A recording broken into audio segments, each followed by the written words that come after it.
TellyCast, the TV industry news review. On this week's show, I'm chatting with Adam G, commissioning editor, creative producer and co-founder of SMART, the London International Smartphone Film Festival. And there's a new SVOD challenger on the block as Struum begins rolling out its Audible-style credits model for specialist streaming services. Global Head of Content Partnerships and Distribution, Kerry gives us the lowdown. It's all coming up on this week's TellyCast. This week, I'm chatting to two guests involved in pushing new boundaries and opportunities in the content industry. Welcome to TellyCast, Adam G and Kerry Ball. Great to be with you. Hello. Welcome to the show, guys. Great to have you on. Adam, coming to you first. Now, we've touched on short-form content before on TellyCast, but not for a little while. And I know this is an area where you've got loads of experience. Tell us a little bit about what you're working on right now. Well, this morning I'm still working on my hangover because we won the BAFTA, the TV BAFTA for short program in the BAFTA awards the other night, and I have somewhat overdone it. So congratulations! That's fantastic. Thank you. Tell us about that. So, what award was that, and what was the show? So it's one of the TV awards that went out on Sunday night. It's for short program, and it was for a film called They Saw the Sun First, which is a really unusual documentary that looks at intergenerational relationships, and it uses dance, but it's not a documentary about dance. It's a documentary through dance. Difficult to describe. Best thing is for people to go and have a look.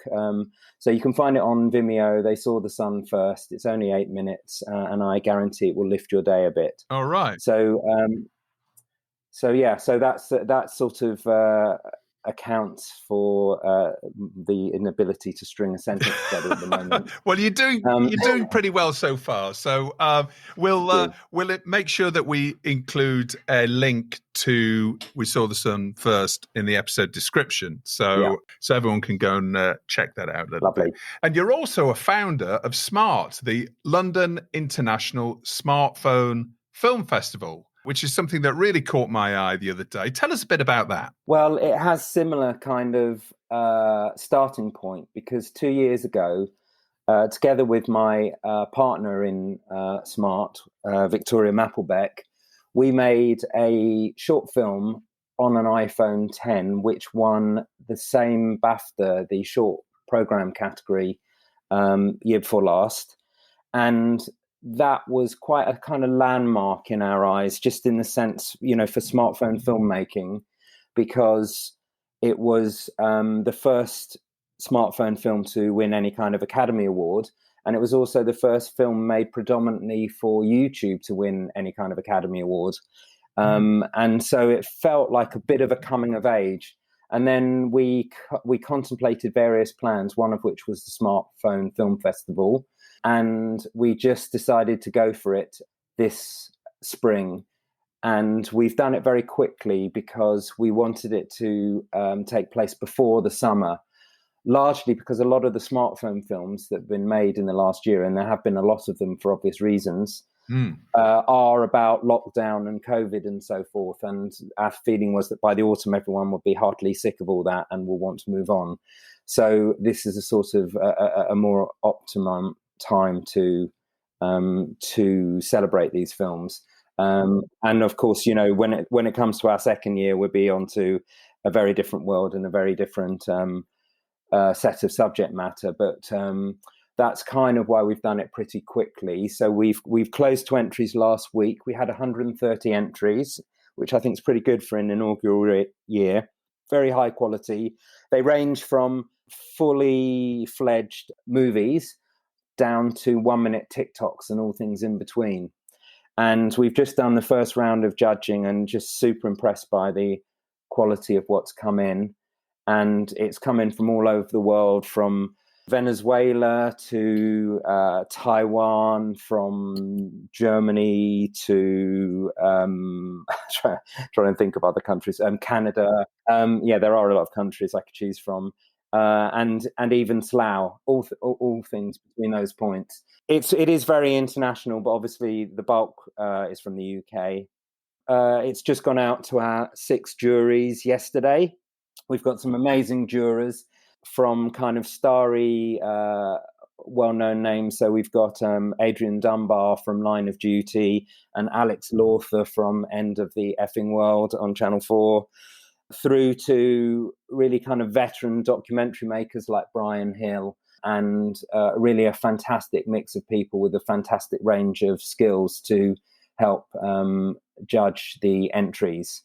And then next week we will be announcing the nominations, and then on the 21st we start the festival itself, which is basically one event for each of the 6 categories, highlighting the winners and the runners-up.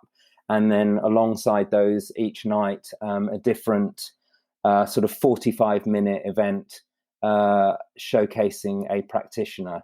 So we open with a woman called Jennifer Zhang, who's made movies on smartphones. We have Brian Hill on the second night, who's just made a film with our poet laureate, Simon Armitage, about what the last year has been like for the country. And then on the third night, we've got a guy called Kevin. Oh God, I'm going to forget his name. I'm not going to worry about it. Anyway, he makes amazing TikTok films. He's actually not super young. He's not your sort of typical TikToker, but he makes really good TikTok films. Kevin, apologies in advance. Honestly, I've lost a lot of brain cells. I'm not kidding. Okay. Well, we can all forgive you that, Adam. Looking at the categories, so we've got 1 minute or under. Yeah. We've got drama scripted 10 minutes or under. Yeah. Documentary factual 10 minutes or under. Drama scripted over 10 minutes. Documentary factual over 10 minutes, and then experimental and other. So it really covers a lot of ground, doesn't it? By its nature, it covers everything, because basically it's just dividing things into scripted or unscripted, and then different lengths of time, where 10 minutes is the sort of border between short and long. And then because it's got an experimental and other category, anything that doesn't fit into those others will fit into there. So everything is covered, basically. Right. And it's what's going to be really interesting, I think, is it's almost going to be a bit of a time capsule I'm expecting to see when these come in, because, as you say, they were all filmed in lockdown. They don't necessarily need to be lockdown themed, presumably, but subject matter will probably lend itself, as you say, to that. Well, it's just, obviously it's the period that these have been made in. But first of all, anyway, we extended our eligibility period prior to last year because it's our inaugural year. So we wanted to sweep up some of the really good stuff that's been made in the year or two before. So not everything is about lockdown in the festival, but a lot of them are. And they're in really interesting circumstances. There's stuff from China, from these kind of quarantine hotels, which are real kind of insights. There's stuff from Stuttgart, interesting film that looks at, what it's done to employability at the sort of lower end of the job market, the more casual end of the job market. And so there's a lot of stuff covered. A lot of it is much more kind of personal and family-oriented stories. Some of it is insights into the role of healthcare workers, but there's kind of a bit of everything, and some of it is just fun and really not taking itself too seriously. So there's quite a lot of nice sort of scripted comedy that is just nice and kind of inventive and sort of making light of the difficulties of the production context. And in terms of the entries that you've seen so far, without probably naming any, obviously, as you're going through the judging process, but would you say that any of these are broadcastable? Pretty much all of them, because you have to realize that smartphones have come on a great deal. So there are no issues of picture or sound with smartphones anymore. I mean, they're like 4K picture. Audio is great, and the kind of audio accessories are very cheap and easy to get your hands on. So it's just a non-issue. And for example, there's a terrific documentary that's come in from Iran.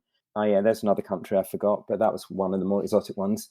But it's it's as beautiful cinematography as you'd ever see, and a terrific story, and it's more than broadcastable. Puts a lot of broadcast to shame.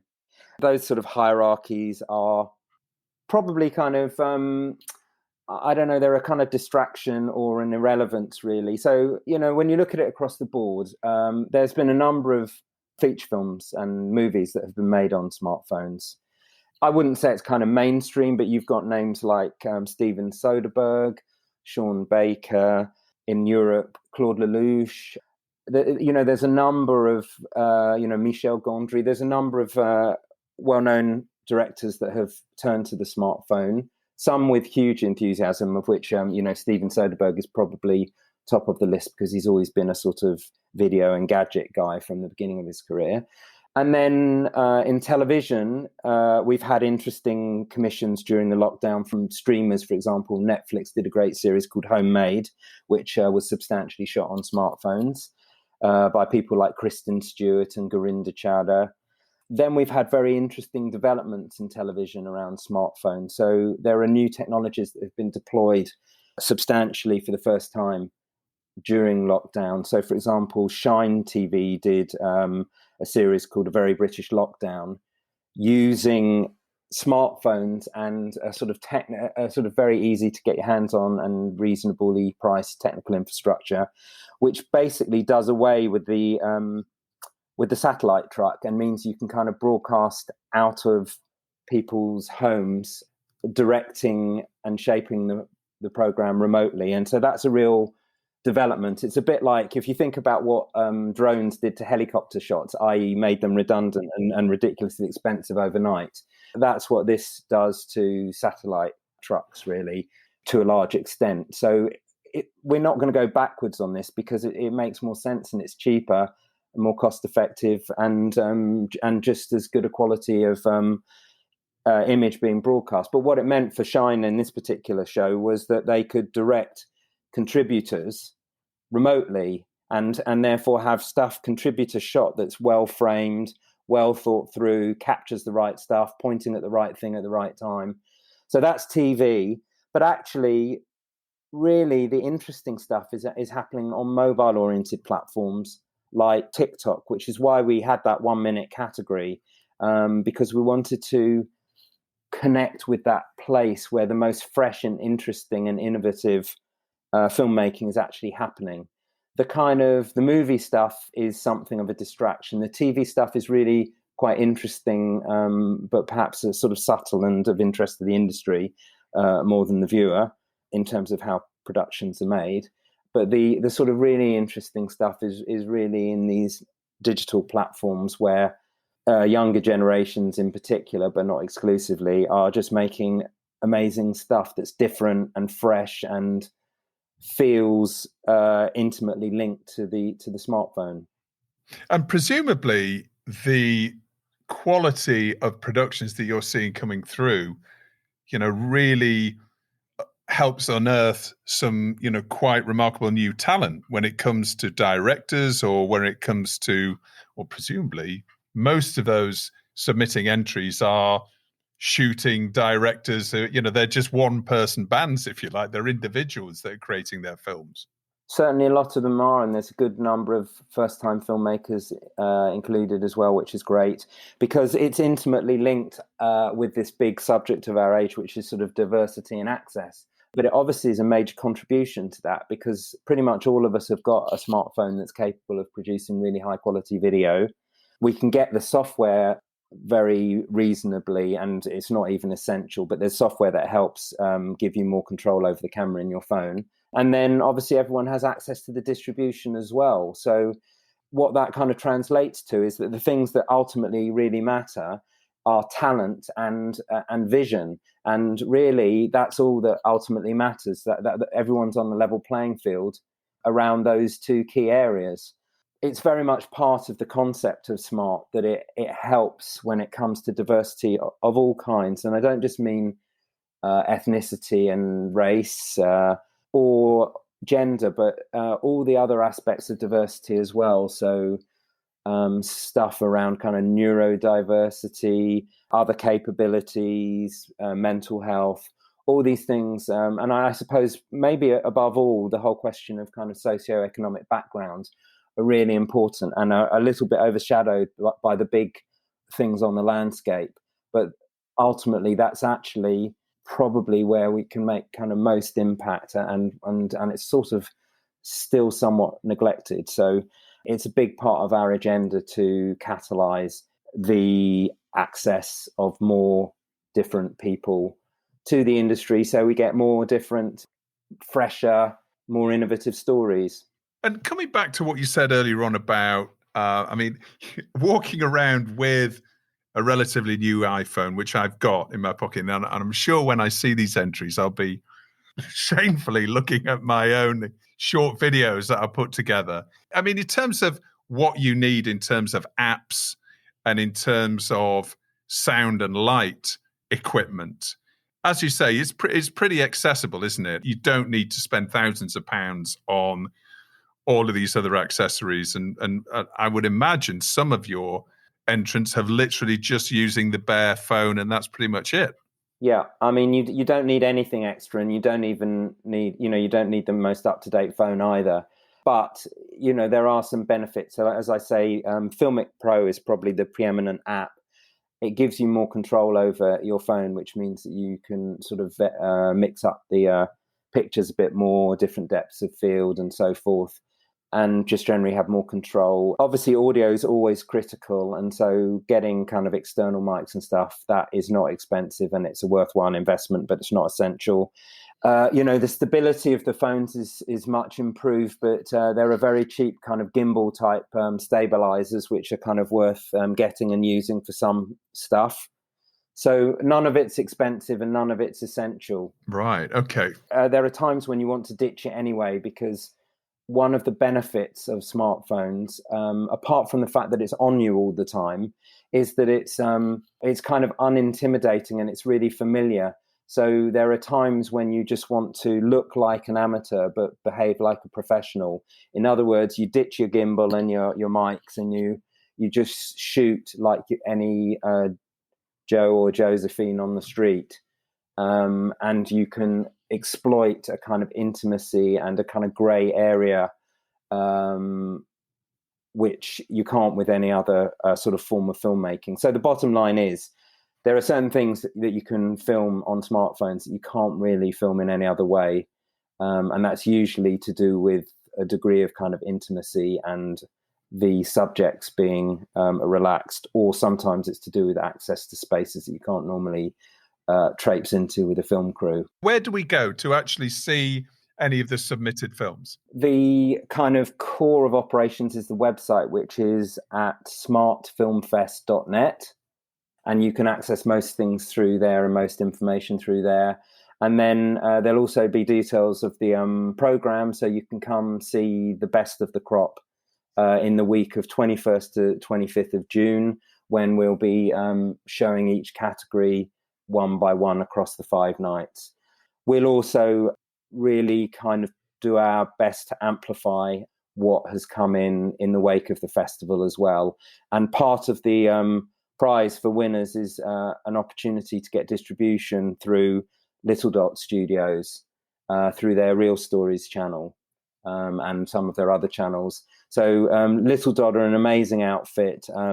They publish 5.5 billion, that's billion with a B, views worth of video every month. So they're on a very grand scale. So the opportunity to get distribution through Little Dot, which is part of All 3 Media, is an amazing opportunity.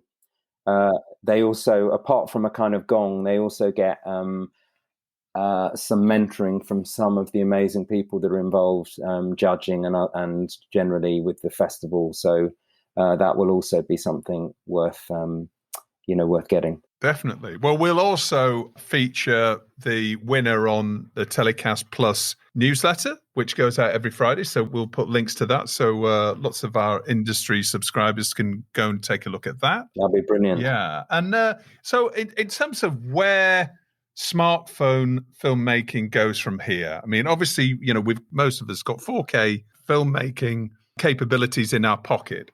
with the next generation of smartphones, what will that enable us to do? And how do you think smartphone filmmaking can develop from here? I think the sort of bottom line really is that it just deserves its place on the playing field of mainstream production right now. You know, we don't have to wait for the next generation because certainly in terms of technical quality, that's already here. So it doesn't mean that things like kind of honing the craft changes in any way. Like there's nothing about smartphone filmmaking that means you need any less training or any less honing of your of your abilities and of the craft itself. But it's a completely mainstream type of filmmaking which enables you to film certain things and should be one of the sort of key tools of mainstream production. So I think that's the bottom line of it, really. We all should keep an eye on that kind of amazing energy that we see around us, especially on sort of digital platforms, of just new and different ways of telling stories and making films. In lots of cases, you have to wade through an awful lot of crap to get to the nuggets. Nonetheless, the nuggets are there and they point in some interesting kind of creative directions. I suppose also, even though the film festival is, as I say, it sort of pretty much covers every genre and every length, I'm a big advocate of short films because I think telly is, outside of drama, which is its own kind of little bubble in a way, but especially factual TV, which I worked in, for 13 years at Channel 4, telly is pretty kind of flabby in the mainstream these days, and it's difficult to watch sometimes. And the more time you spend making short films, the more intolerant you get of how slow the storytelling is and how repetitious and how formatted and formulaic it is and kind of dull and moribund. I do think there's a lot of potential and of mileage in smartphone filmmakings, and it's where a lot of the real art of our industry is. I suppose you could draw the parallel with David Hockney having adopted the iPad as something that he could work in as a world-renowned artist, and now he displays a lot of his iPad work, right? So in a way that this is actually a similar parallel when it comes to the moving image and technology enabling anybody and democratizing the filmmaking process, really. The Hockney example is a slightly tricky one because, I mean, some people are sort of dubious about the quality of what he's produced on those machines, but it's sort of missing the point in a way because he's been an experimenter all the way through his career. I mean, he experimented with Polaroid photos to great effect in the 70s. And this is a long time ago and probably forgotten in the mist of time, but he did a great program called Painting with Light, where he used Quantel Harry, I think it was, or it was Paintbox, I think. But he used an early TV graphics machine to have a go at making art on. So he's been doing it for long before the iPad was a glimmer in the eye of its creator. But he is he's open and he's open to new tools. And I guess that's also, that's very much what the smartphone thing's about. Well, we'll put a link to SMART, the London International Smartphone Film Festival, in the episode description, so you can all go and have a check out and see what you can see up there. But it sounds fascinating. Lovely, thanks. Kerry, welcome to TellyCast. Great to have you on the show. Now, today, streaming is dominated by the big subscription services like Netflix, Hulu, Amazon Prime Video, Apple TV. We all know these behemoths that are going and swallowing each other up. And together, according to Nielsen, they have about a 75% share of the streaming market.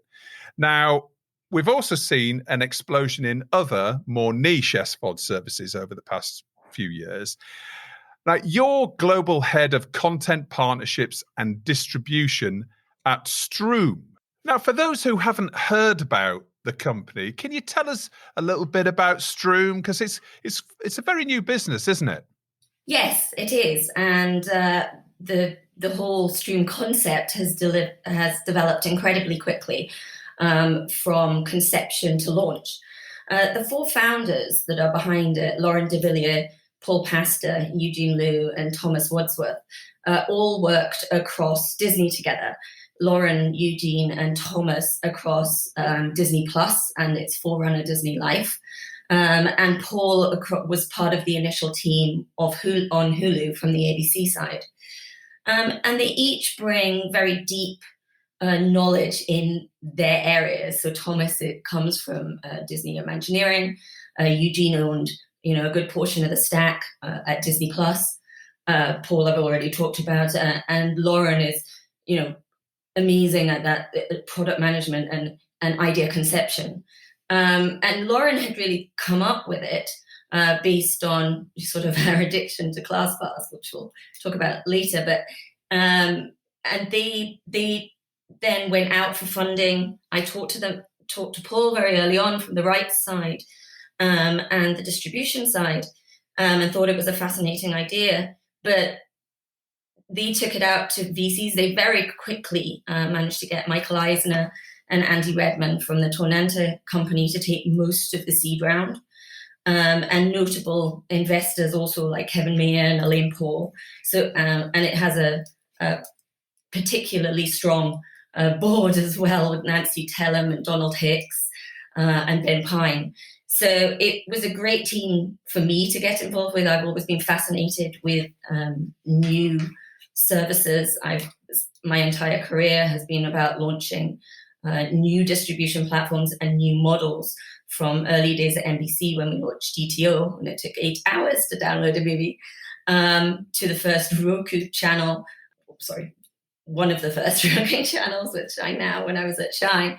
And then later, working through a lot of the Discovery digital product from the international side and getting distribution and out into the market. So it's a great team. It's a very deep team.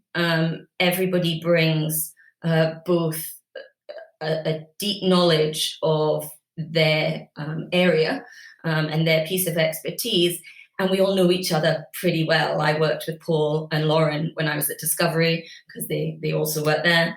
As I say, all the rest of the founders had worked together when they were at Disney. And so Struum is a new breed of streaming service with a mission to really streamline streaming for all of those outside the big guys. For a monthly fee, you receive a number of credits, which you can use on a central platform across a wider range of streaming services. They specialize in many different genres and many focuses, have a deep content lineup in those verticals.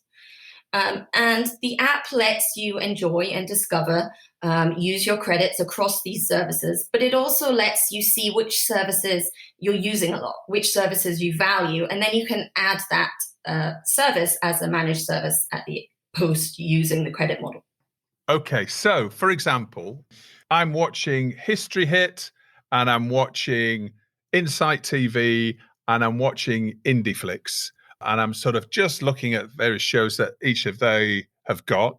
And then I decide I want to subscribe and go further. It's like, actually, now I've tried them, I actually would like to subscribe. So I subscribe, for example, for Insight TV through the Struum platform, essentially. And then I would access it via that? Indeed. So the credit system allows you to dip in and out, try services, understand what services, get under the hood really of what's in there and how that works for you.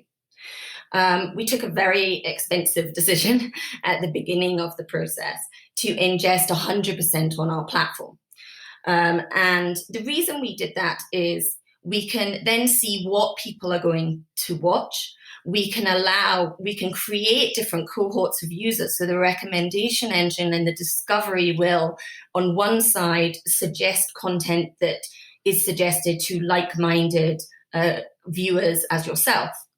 It also allows us to go one step further because it essentially allows our services to stand side by side each other, to widen that funnel and find new consumers that they may have had a lot of difficulty reaching out to directly. These are the second adopters, the tertiary adopters, that are very costly when you run a vertical subscription service to find.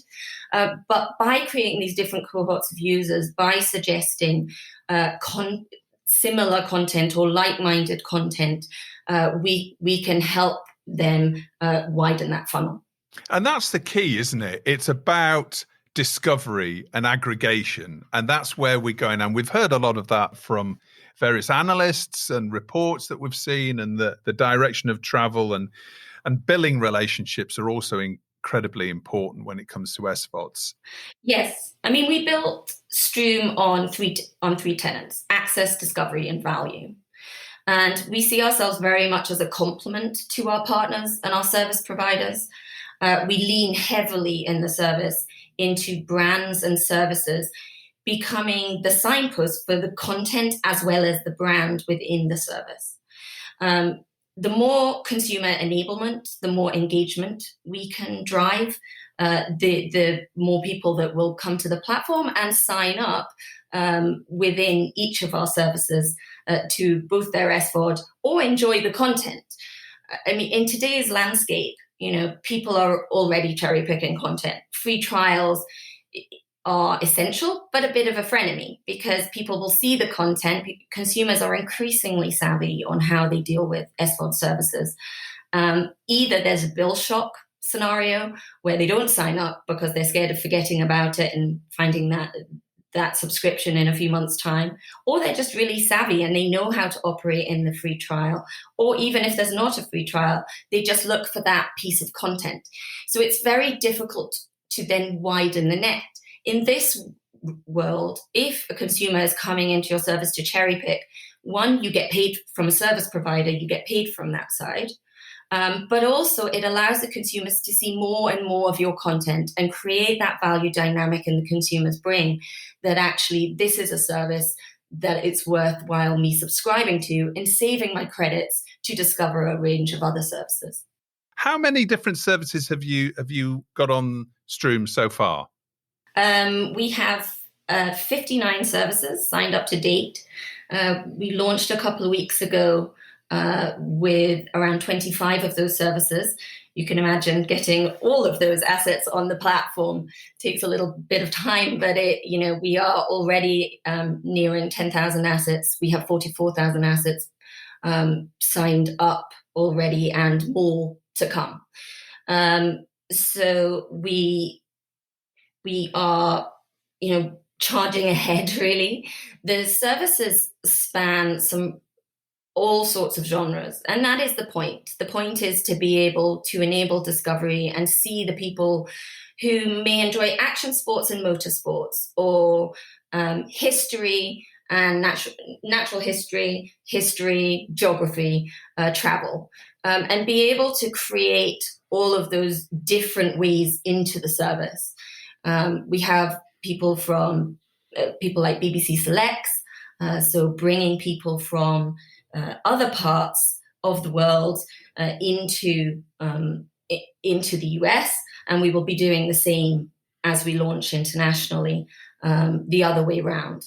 For a consumer, you're hoping that Struum will sit alongside as the fourth or fifth service to Netflix, Disney Plus, and Amazon, for example. It will sit there essentially as a gateway to all of these other niche services. When it comes to app distribution, will we be seeing Struum on Samsung TVs, for example? Will it be in our living room as opposed to just on our iPads? Or what's the distribution strategy for the app?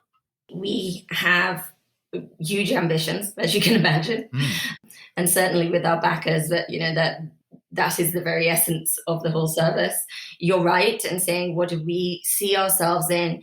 We see ourselves as that next generation. Right now, you choose your streaming services, and once you've probably chosen your first top 3, then you're in this huge world of over 300 services in the US alone right now. And so we see ourselves as being a number 4, a number 5.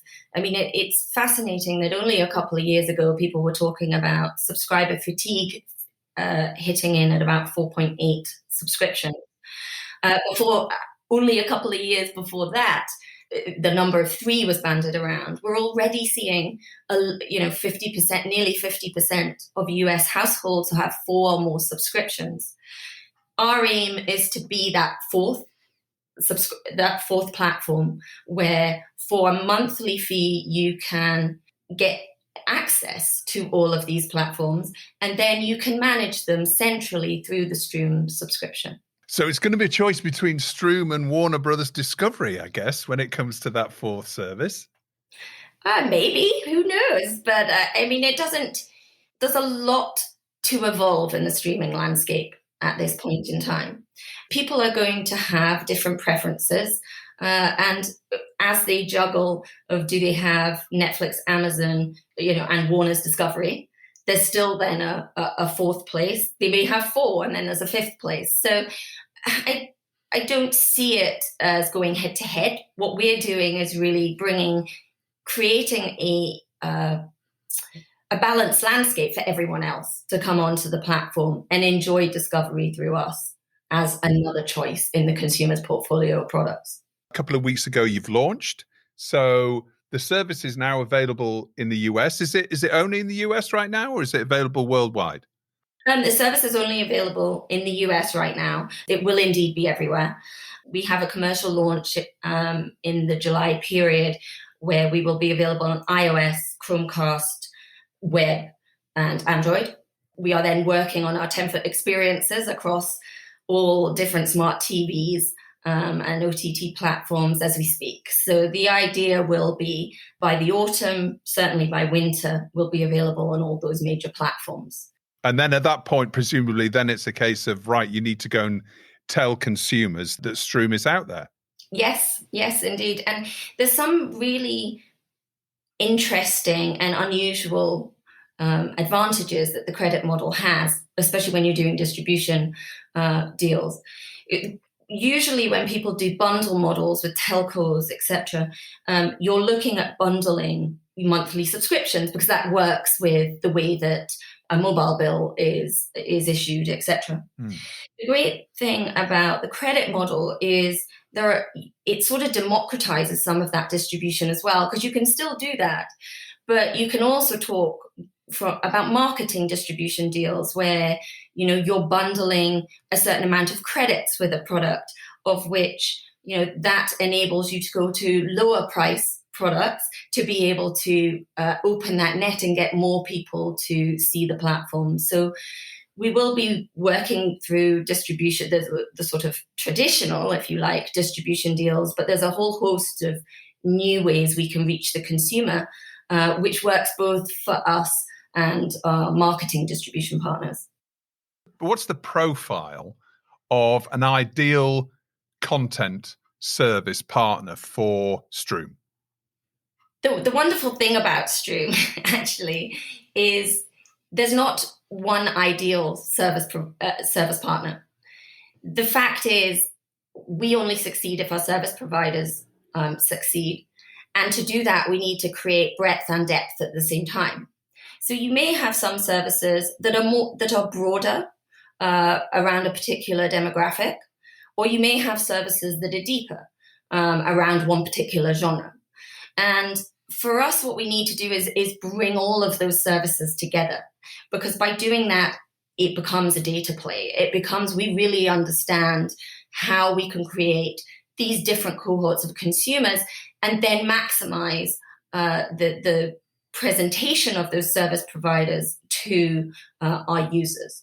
The users see more content that they wouldn't have found directly, but because of shows that they've watched within their portfolio and within that they've exchanged credits for, we can then start sort of lifting services up that may never have been found. So I don't think we have an ideal profile. I think, like everything though, strong content, a particularly loyal fan base, and then an additional fan base, because the loyal fan, if you are Echo Boom Sports or Fuel TV, two of the platforms on our service, you will be able to market to your first adopters and get them onto the platform. The people that are much harder to find are the people who quite like some of those action sports, who quite like snowboarding or quite like, and it isn't until they've been able to discover that and those services be raised to the consumer's usage that they're going to know. So if I've just set up my, I don't know, let's say it's an anime SVOD, let's say. And there's a few of them out there, I realise. There are quite a few. Let's say I have a very specific type of anime. Do I need to be a certain size? Do I need to have a certain number of subscribers already to enter the conversation with Struum? If I'm just literally launching and I want to scale as fast as possible, I'm obviously going through my core audience and trying to convert them. Mm-hmm. Do I need to get to a certain size before Struum are interested in partnering, or are you just happy to speak to anybody? Obviously, content is king, right? And depth of content is king.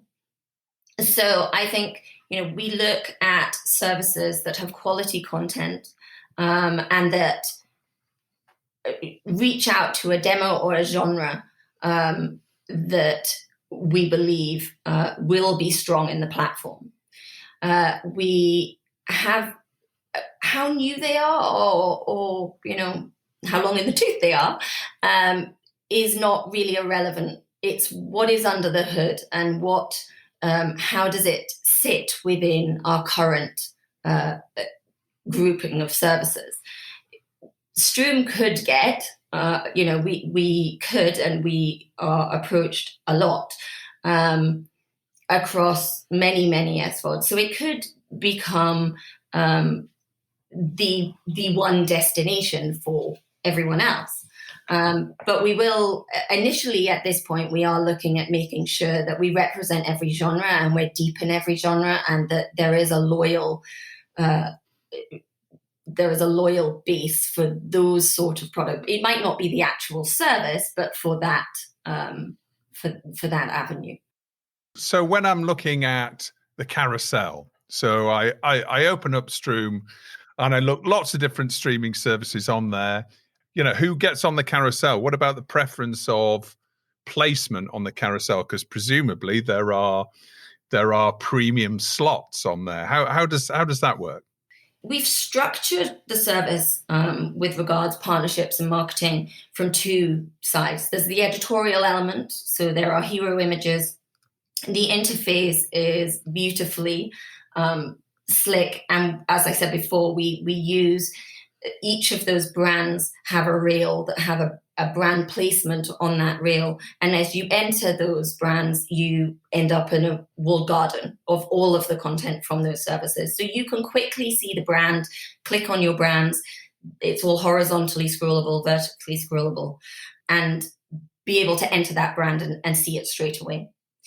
But there's also the algorithmic side, which is important, particularly when you're talking about widening the funnel. And so the data play and the algorithm is also connecting these different consumers who may not have been connected in different ways, but are through their watching profile. We are working. We've taken a very very heavy lean into our brands, and therefore we are ensuring that. And the second hire after me actually was a guy called Ali Upham, who used to run editorial in the Apple UK store and also in the Discovery Plus store in the UK. And he's very adept at ensuring that across the portfolio, all our brands get served up in terms of the editorial side and then the algorithmic. So it's a dual approach to make sure that content is being discovered based on what you watch, and then also adding something new based on calendar, based on the editorial calendar of each and every one of our services. So we're working through that with all of our partners. There's also many different front doors into the content or service within the app. So you can look at things by genre, or you can look at them by brand, you can look at them by whatever's trending, whatever's up next. You can look at it by type of content, whether it's TV, movie, shorts. So there are, in each different screen, there is the same structure, but it brings up new services and new content all of the time. And just so that everyone's really clear, when you open Struum, it's a very familiar carousel, and essentially you're not looking at a host of services. You're actually looking at content. You're looking at, the latest move, Planets of the Apes. So I want to go and watch Planets of the Apes, and actually that is the hero image, as opposed to obviously the service that it's hosted on is a much smaller logo within that actual visual interface. Yes, I mean, that's right. And we have lent into, a very intuitive, the way when we're not trying to reinvent the wheel that people scroll on subscription devices. However, what I would say is every piece of content is tied to the service and the brand. And when you go into that content, you come to a page which will have the brand on top and then a reel of all other content. So it's very, very important to us that the content and the brand go hand in hand. You're not just seeing the artwork. You're seeing the artwork underscored by the service it's from. Even when you go to playback, there is a 3-second bumper which will have the name and the brand of that service. So you still know you are in that service and watching content from that service. And we never delineate a brand and a service. Okay. One last question. So when it comes to discoverability, because we know this is so important, even for all the major SVODs, and how much of a focus they put on discoverability of individual titles within their carousels, etc. If I'm an SVOD and I've got a marketing budget and it's really important for me to actually get some more subscriptions, is there an internal market when it comes to being able to place your content in a premium position? No, we're certainly not, right now, they're all our children, if you like. But one aspect maybe I didn't describe properly before was the credits are set by our service partners. So they say how many credits are for each piece of content. Therefore, as a content partner, you're using Struum to widen that funnel, but you're also seeing all the other services that are on our platform. We took a really holistic view of how we put the partners beside each other and how we display them to the user. But from the content partner side, they are looking at how many credits they set against their film, their series, their library series, their shorts, etc. What that allows our partners to do is follow the distribution strategy that they're really looking for. So if you are looking at maximizing the value of the credit model, then there'll be one set of pricing that will work to do that. If you are looking to funnel as many people to be a subscriber of your service within Struum, that will suggest another set. And we are going to, we are, as we speak, developing tools that will give that sort of pricing, that credit allocation mechanism to arm our partners at being able to exploit their services the way they wish. It's all about the data. And it's, everybody talks about Amazon as being, Prime and delivery service. They're not. It's a data company, and everybody's kind of coming around to that fact now. In terms of the data that you'll be generating around content, is that something that you're sharing, you're completely open with when it comes to the SVOD service partners that are part of Struum? Well, obviously we have various privacy laws we need to stand behind. But within a service, we are aiming to share as much data as we're allowed to. So we will have various functionality that people can opt in to services if they're signing on, and communications from there. We will be able to we are developing, it is, it will be ready very shortly, a data dashboard that our service providers will be able to go in and see where they are, see how their content's performing.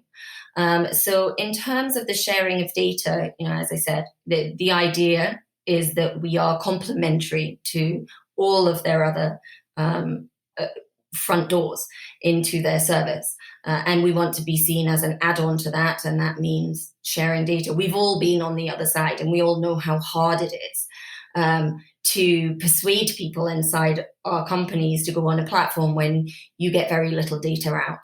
So we will, one of the central tenets is exactly that, is enabling a structure that our partners find additional consumers, find that second and third adopter and widen the funnel, but also manage to understand how the content is performing on the service. And now it's time in the show for Kerry and Adam to pick their stories of the week, the TV industry news items that have caught their eye in the past 7 days. Kerry, what's your story of the week? So unsurprisingly, my story of the week is very related to what I'm doing at Struum. But Parks and Associates every year or so release a study talking about how many people have OTT or subscription services. In the US this week, they announced that 82% of US broadband households have at least one SVOD, and 46% have at least 4 OTT services. Now, what's fascinating about that is not those statistics. I think, many people are aware, particularly over the pandemic, the boom and the increasing boom within subscription uptake. But what is interesting is how that compares to even 2 years ago.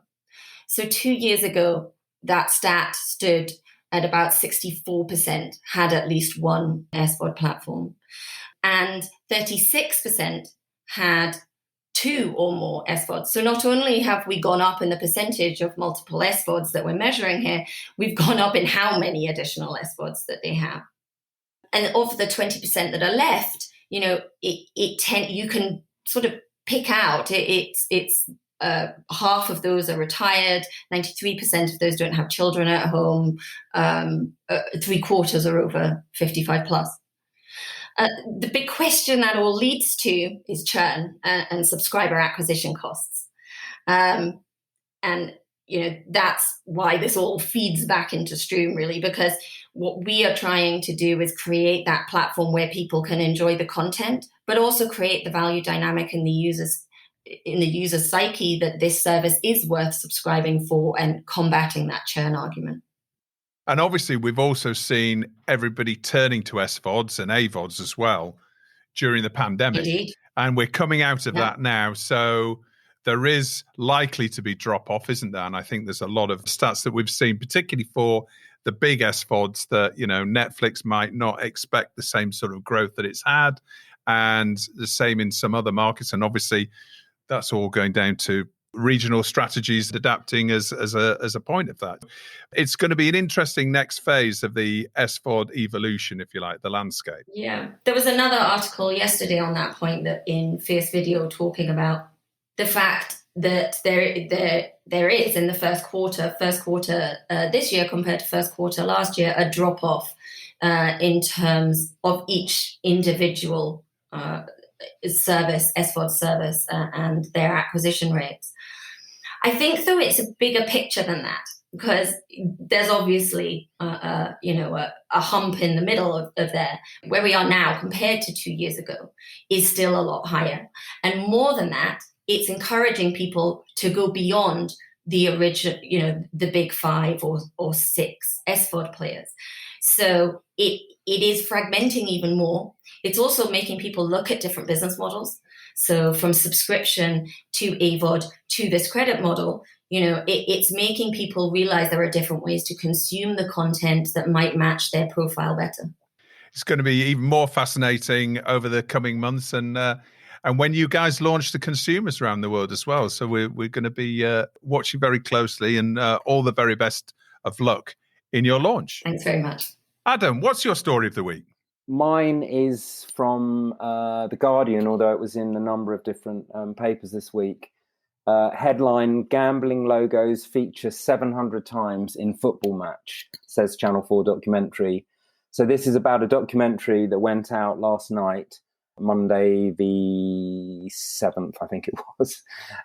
And it was looking at the role of gambling sponsorship in sports and in football. And this number is actually, in a sort of a typical game, a person, could be a young person, could easily be a young person, has 716 exposures to gambling in the match, even when there's no advertising, just from flashes of the kind of pitch side hoardings and so forth. Yeah. And my kind of reason for picking this story is I don't get why we allow gambling to have the sort of mainstream acceptance that it seems to have, to be accepted as a norm. I entirely reject that. I think it's one of the worst kinds of addiction. It's even worse than drink and drug addiction, really, because it's so pernicious and corrosive, toxic, and there's just no joy in it. So it's almost like the opposite of sport. No health, no joy. It's like anti-sport. And sometimes watching Channel 4 late at night, for example, and it's not the only one, it's just depressing the amount of advertising. All the advertising is for gambling, not necessarily betting, but the other side of the industry, the casinos and so forth, which is intimately related. And in fact, the football stuff is like the gateway drug to the casino stuff. It does remind me of actually Formula One in the 80s, when it was trying to wean itself off the tobacco sponsorship. And you're right. I mean, surely the time's come now when, I know there are various things that a lot of clubs do. They have junior sponsors for kids' shirts, so kids aren't walking around with betting logos on. But actually, once they're 18, I suppose they are. But even so, that's not the point. The point is the prevalence of these gambling brands. It's just overwhelming, and I think you're right. I mean, where are all the FMCG brands that want to sponsor clubs? I know that you've got certain, like Chevrolet. I know they're a major sponsor in the Premier League, and there's lots of other examples. But surely they've got the budgets and the exposure that they would bring. I mean, I suspect they're kind of outbid, but that's not really the point. It's broader than this. It's about accepting gambling as a norm in society. I just think that needs to be questioned, because it's not a norm, and it's not good for individuals or society. And now it's time in the show where my guests get to nominate their hero of the week and who or what they're telling to get in the bin. Adam, who's your hero of the week? My hero of the week is someone called Rosie Van Os. I've never met her, but I watched her in one of the entries to SMART, to the London International Smartphone Film Festival. And she's in a film by a first-time filmmaker called Kitty Camilleri, who is 27. And she submitted this very interesting film called 1 Year, which is basically very simple. You just see Rosie, who is an ICU nurse or junior doctor, walking around on a rainy day in some kind of heathland, and she just tells you what the last year has been like from her point of view. And you really don't need any further pictures other than her face in the rain, which somehow just has it just is reminiscent of tears, really. It's really atmospheric, and it's a real insight into what it has been like for healthcare professionals during the last year. So she is my heroine of the week, both of them, Rosie and Kitty, for putting it on film with her smartphone. They're also hero of the year, I think, I can say without too much fear of contradiction. Yeah, absolutely. And who or what are you telling to get in the bin? What I'm telling to get in the bin is an advert that I saw in the window of a betting shop in our high street yesterday with odds on England winning the Euros. So we have quite a short high street. It's pretty kind of middle class, and yet it still has 3 betting shops on it. So at the risk of banging on about a particular thing, it's again about this normalization of gambling on TV and elsewhere. And also something in the poster, which was, like I say, it was odds on England winning. It's that rather inflated nationalistic hope that doesn't really come from a good place, that gets wheeled out every time there's an international football competition. But I guess bringing it back to TV, a thing that really annoys me. So this could also be, this is a sort of a thing that could also go in the bin. But when I'm watching TV late at night and I see these ads for casinos and gambling, we have this thing from Gamblerware that says something like "Stop when the fun stops," or no, "When the fun stops, stop." I think that's the slogan.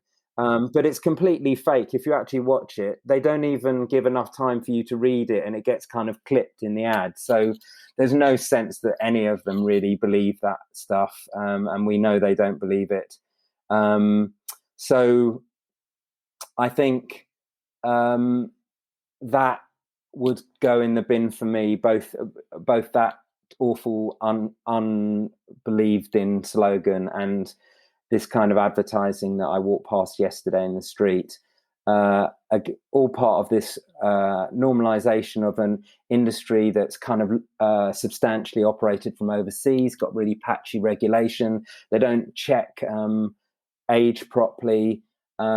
So it's an all-round toxic aspect of our society, and I happily chuck it in the bin.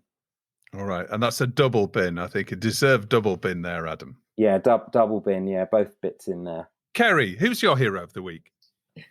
So I have a love of Cornwall, and I think the team at Carbis Bay Hotel in St Ives just winning the fact that they've managed to get the entire G7 through their doors, as well as the sun that they're getting to show Cornwall in its most beautiful.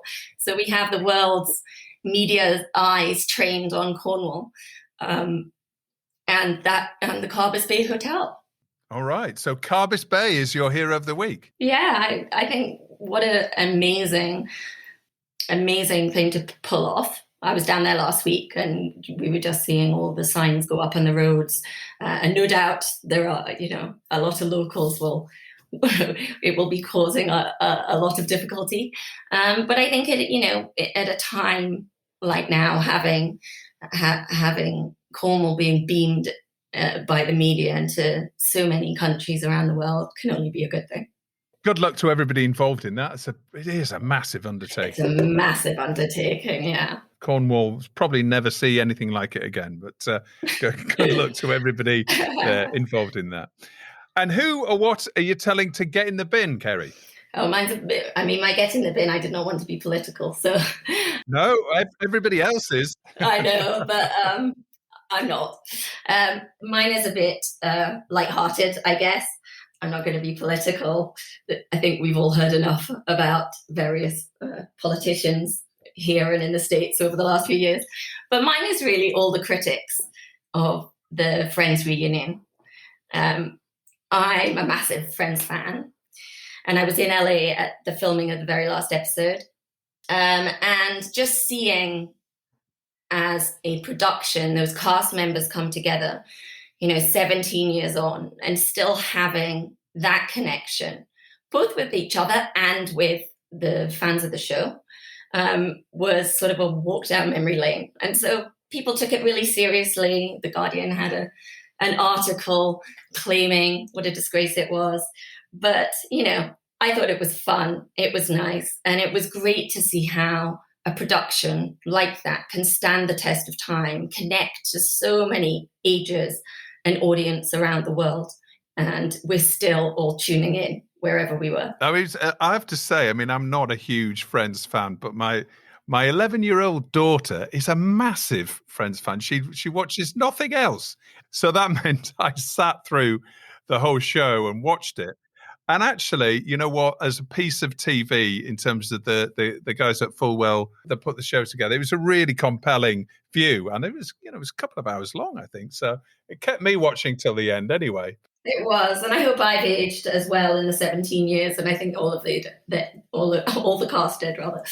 Yeah, no, it was a good piece of TV. Let's face it, and obviously it was meant to be the big launch for HBO Max as well, but it was much delayed piece of TV. Kerry, Adam, thank you so much for coming on the show. Really enjoyed hearing more about Struum and also Smart, the London International Smartphone Film Festival. It was great to have you both on the show. Really enjoyed chatting to you. All the best with your various businesses. Thank you so much. Thanks very much for having me. I've really enjoyed the conversation, and I really like the programme. It's a great thing to listen to when you're going for a run. Passes the time very happily. Well, that's about it for another week's show. As always, thanks for listening. Don't forget to rate and subscribe to TellyCast and share it with friends and colleagues. And a quick reminder to sign up for our free newsletter called TellyCast Plus. It's packed with interesting TV industry stories of the week you may have missed, downloadable reports and surveys, and exclusive insight and opinion. And it's all completely free. Just visit our website to sign up at telecast-podcast.com. That's telecast-podcast.com. And you can also follow us on Instagram, LinkedIn, and Twitter. TellyCast was edited by Ian Chambers and recorded in London. Until next Thursday, as always, stay safe.